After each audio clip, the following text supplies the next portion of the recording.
Okay, the engine is successfully removed from the 210 here. The only problem with removing the engine off the 210 versus a 300 series tractor is the fact that the engine is sitting sideways like this. The shroud of the engine is down here in this little cutout inside the frame. So what that does is it limits the movement side to side of the engine as you're trying to move it around and wiggle it out of here.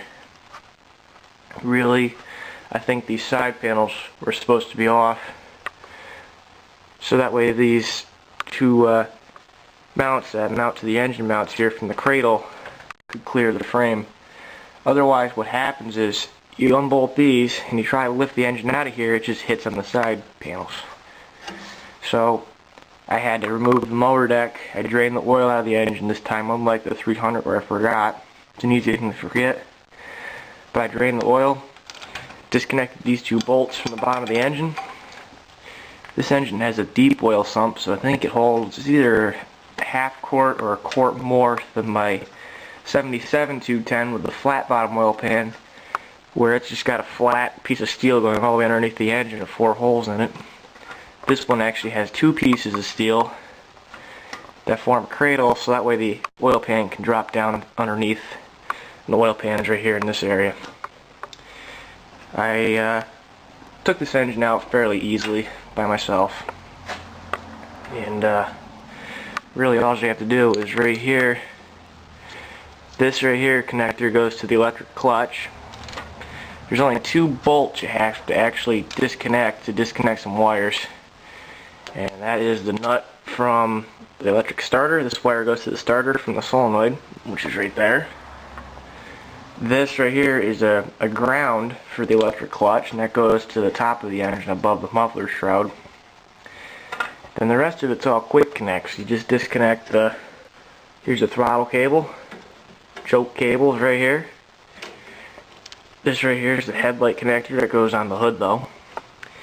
This right here group of wires, this is coming off the stator coil, and it also feeds power to the coil pack for the spark. This engine does not create its own spark. It's not equipped to do so. It uses the power coming off the charging system to power the coil for spark. It's a battery ignition system. You gotta remove the mule drive and the electric clutch to slip this pulley, or slip this belt off the engine's pulley for the drive train on the tractor, which is pretty easy to do. The clutch came right off and no problems.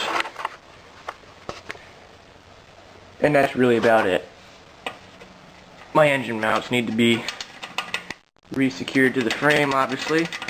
Over the years, vibration has cut away at the rivets some, but after inspecting them, the mounts seem like they're okay, so I'll just re-rivet them down. This one here is completely separated on one side from the rivet, so I definitely need to address that. I know on my 1977 210, the rubber is like completely separated, like right through here, and it just hops up and down, so that just definitely needs to be addressed. I cut the fuel line just below the fuel pump because this is an old plastic fuel line. I knew I'd be replacing it anyways. I hate these things, so I'll be putting a nice rubber line on there with a filter in line.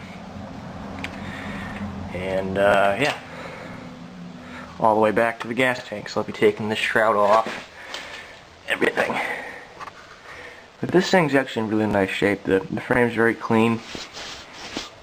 This is a well cared for machine. Never store it outside because there's no rust on the frame. The only rust on it is where you rest your feet.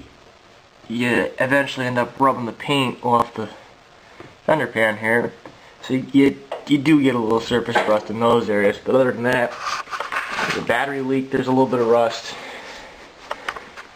And on the other side here, same deal with the fender pan and the battery leakage. Otherwise, there's no rust on this tractor.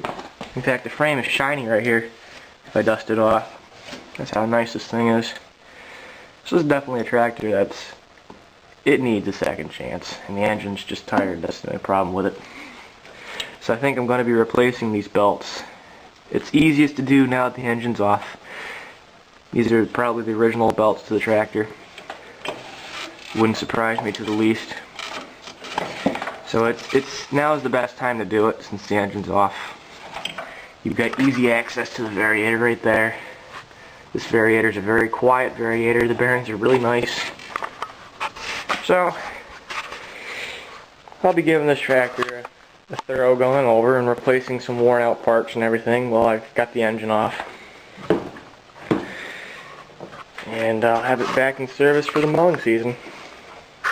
This deck here's got new bearings in it. It's a nice quiet deck. It's not the original deck to the tractor. That one had the old 3-bolt style spindles, and they're a little bit harder to get apart to replace the bearings in them. So I found this deck for a really nice price, and it is made for this tractor, so it seemed only natural to put it on. It's a newer deck, heavier deck, deeper deck. So I'm leaving this one with this tractor because I can still operate the bagger with that deck. I need a new gas cap because this one here's over the time you can't read the gauge as good as you used to be able to on this. It's got a here's the electric clutch off the 1984 210. So you can tell by that sound it needs bearings. Now this clutch came off the tractor, no problem. I just disconnected this one wire, and then there was a washer with a bolt going through the end of the shaft in the engine. That's all that holds this thing onto the tractor. It's almost nothing. So I'll be taking this thing apart and replacing the bearings, since the bearings are bad in this, bearings are bad in that clutch. So I think I'm just going to drop them both off at the John Deere dealer and have them take care of them, because this clutch alone I've read costs about $650 to buy a new one, and that's about what the whole 210 goes for if you buy them used. About $650 is the average price of a 210 garden tractor if you want to buy one. So why would I pay that much money for this one part when I could just go buy a whole other tractor? So clutch works fine, just has bad bearings. I'll drop it off at the dealer. Probably cost me $100 to have both these things here replaced, or the bearings fixed. Maybe a little bit more. Shop labor is probably around $75 an hour, I figure. I've got the parts to have this one fixed. I don't have the bearings for this one, so maybe it cost me about $200, I don't know. If that's what it's going to end up costing, I'll have a buddy of mine. And here's the engine off the 210. It's been drained of oil. It's not sitting here too good, so I gotta go cut some more wood for it to sit on. This is going to be the first time this engine's ever been apart since it was put on the tractor back in 1984. So it's definitely a good engine for a rebuild because it's in such nice shape. And it really doesn't have a whole lot of compression left in it anymore. The rings are shot. And the way actually it's not too bad this way. On a Kohler with compression released, if you want to check compression, you turn the engine backwards. It's actually not as bad as I thought it was, but it burns oil like crazy. So I'm going to get this engine cleaned up. It's got a lot of grease and crud on this side. This is the side you can't really access unless you take apart the tractor. Take all the shrouds off this thing. I'm going to clean it up right and put it back together again in good working order.